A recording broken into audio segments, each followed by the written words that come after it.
Cat Quest is an open-world action RPG for PC and iOS devices that draws inspiration from games such as Skyrim and the Legend of Zelda series. In it, you play as one of the Dragonblood, an ancient sect in the world of Felongrad who have the power to slay dragons. The game starts with your sister being kidnapped by the villain Dracoth, and you must then seek a way to find and rescue her. This sets the scene for a fairly short but enjoyable story experience. In Cat Quest, you get to explore the bountiful world of Felongrad.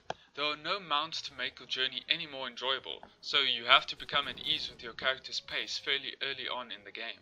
Simple yet elegant movement sets make the tedious running about a lot more bearable, and with beautifully crafted environments, you should never get bored watching your character move.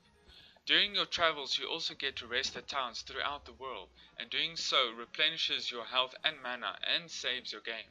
There are various tidbits and secrets to find and dungeons to crawl through that this aspect of the game should bring enjoyment to anyone who loves games like Legend of Zelda, Diablo, Torchlight, Skyrim, and other games that make you fight through dungeons to get that much sought after loot.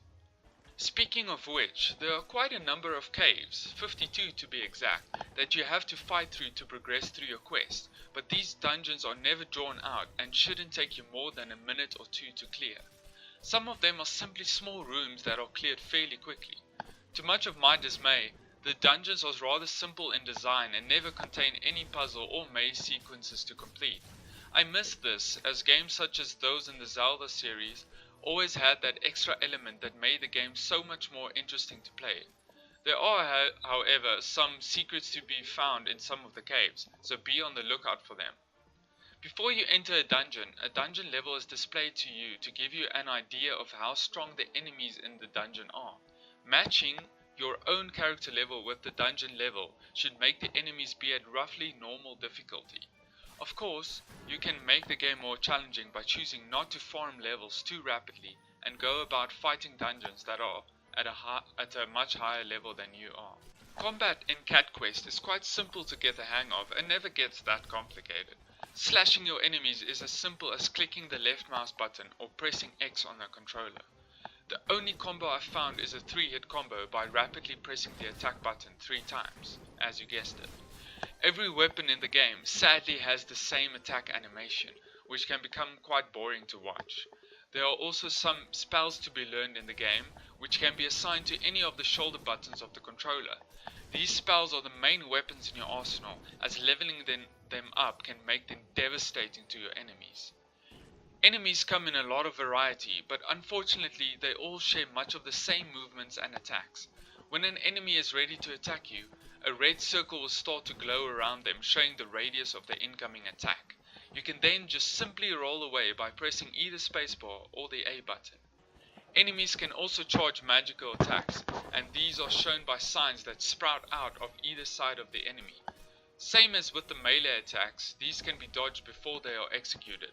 If I'm not mistaken, there aren't any enemies that have ranged basic attacks, except for the magic attacks that can have a fairly long range.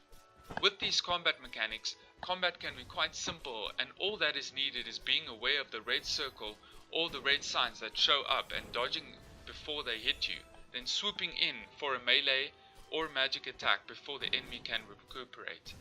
This can be repeated until all enemies are dead. As you can see, combat can become quite repetitive, but at least the thrill of beating bosses still remains. Death is also never a huge punishment, as when you die you will simply respawn at the nearest town that you rested at, or at the start of the quest during which you died in. As far as I'm aware, dying also doesn't remove the extra experience and gold that you gain before dying. In Cat Quest, looting and gearing up your character is made fairly simple and intuitive. Completing quests and defeating certain enemies will net you some decent gear, but the best gear is usually found by exploring the multiple dungeons and finding chests inside these dungeons to open. Some of these chests require keys to open. Also, scattered about the map are these armories called Kit Kats. Inside, you can pay a certain amount of gold for either a small chest or a golden chest, and a random piece of gear will be given to you. Leveling up gear is as simple as finding another piece of gear with the same name, and the higher level piece will automatically replace the lower level one. This is a neat feature of the game that I thought was implemented rather well, as it makes managing your inventory a lot easier. There are also item sets to be collected in the game, so if you like being a fashionista, then be sure to gather the headpiece, body piece and the weapon for the set you wish to complete. Doing quests is the main way of progressing through the game. Like almost all other RPG games, the game is divided into the main quest line and the side quests, which are optional.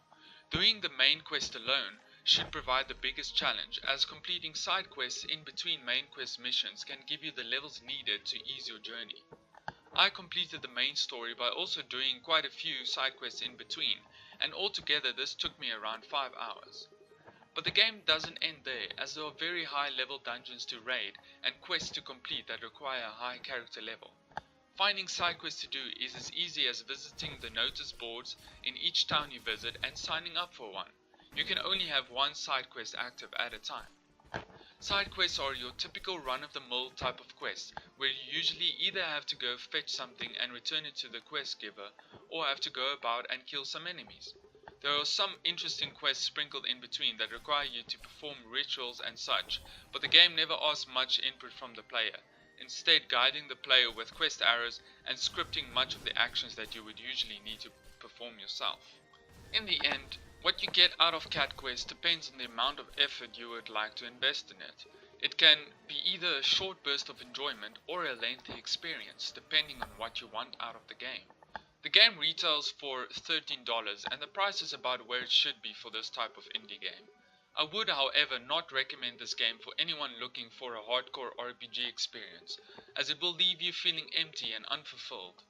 All in all, get this game if you enjoy more casual RPG experiences, otherwise wait for it to go on sale before buying it. There is also a demo version to try out before you buy.